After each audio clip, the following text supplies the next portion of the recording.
উত্তর কলকাতায় আবার বড়বাজারের পাশে মেছুয়া বাজারে যেভাবে 14 থেকে 15 জন, যার মধ্যে শোনা যাচ্ছে শিশু এবং মহিলাও আছে, তাদের জীবন চলে গেল।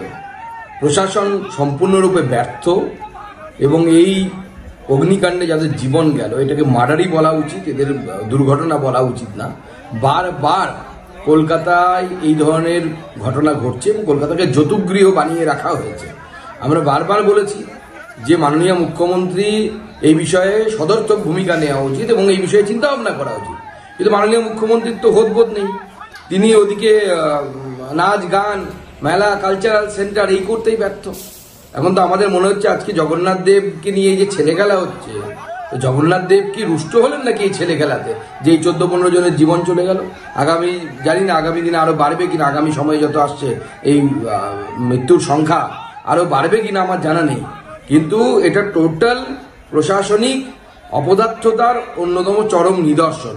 কোনো নিয়মকানুন কিচ্ছু মানা হচ্ছে না কলকাতার, বিশেষ করে উত্তর কলকাতার যে ঘিঞ্জি এলাকাগুলো আছে বড়বাজার থেকে শুরু করে বিভিন্ন জায়গায়, এবং বারবার এই ধরনের ঘটনা ঘটছে। এবং মুখ্যমন্ত্রী নেই, মুখ্যমন্ত্রী দীঘায় গিয়ে বসে আছেন, তিনি ওখানে ব্যস্ত।